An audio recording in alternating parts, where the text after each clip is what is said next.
Tonight, stripped to the basics, a dramatic shift for Canadian television. Pick and pay up front with a cost down the line. But as CTV's Ottawa Bureau Chief Robert Fife reports, it may be a case of careful what you wish for.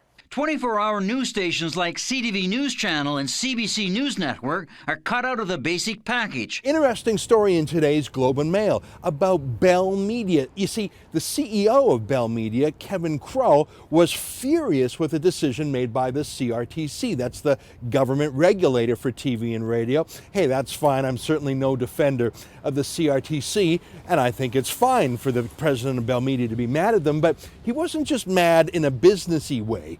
He got on the phone, apparently, and contacted Wendy Freeman, the president of CTV News, and demanded that she ban the chairman of the CRTC from appearing on CTV News. And Wendy Freeman took it so seriously, she communicated that, according to the Globe and Mail, to all CTV News staff. They were banned from showing Jean-Pierre Blais, the chairman of the CRTC, banned from interviewing it, even though they had footage of him talking. It was communicated to CTV News staff that if they showed that side of the story, they could be fired. Now, listen, CTV is a privately owned company, Bell Media, a privately owned company. It's traded on the stock exchange. Sure, it gets lots of government favors from the CRTC, but it is private. And I believe in their right to run CTV News however they like. If they want to use it just to put out Bell Canada press releases and sell you cell phones, that's their business. But can we at least be a little bit honest about what CTV News was at that moment? An executive who had nothing to do with news commanded Wendy Freeman not to show one side of the story. I'm not here to defend that side of the story. I'm here to tell you it was censored. And Don Martin, a buddy of mine who has a CTV News show, went to do a story on the subject without Jean-Pierre Blais' point of view. It's interesting how CTV seems to be getting away with this.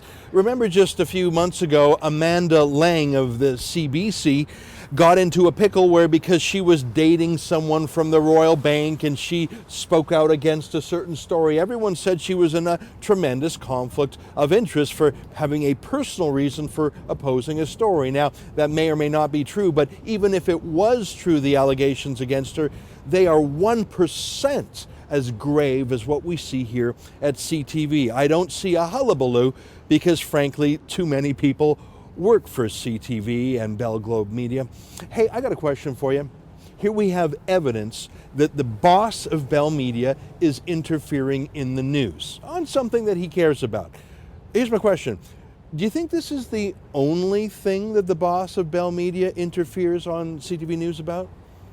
Well, you don't have to answer it. I'll answer it for you.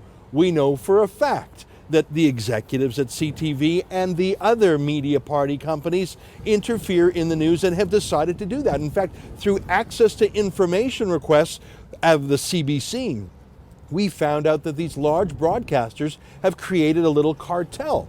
They actually call themselves the Consortium.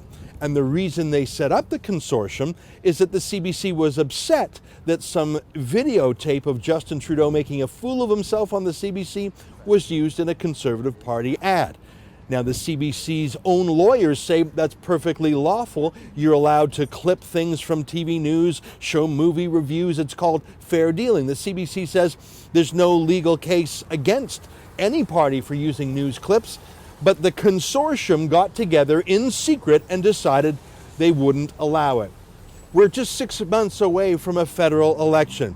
I don't think 1 in 1,000 Canadians care about Jean-Pierre Blais and the CRTC. That's more something that the president of Bell Media cares about.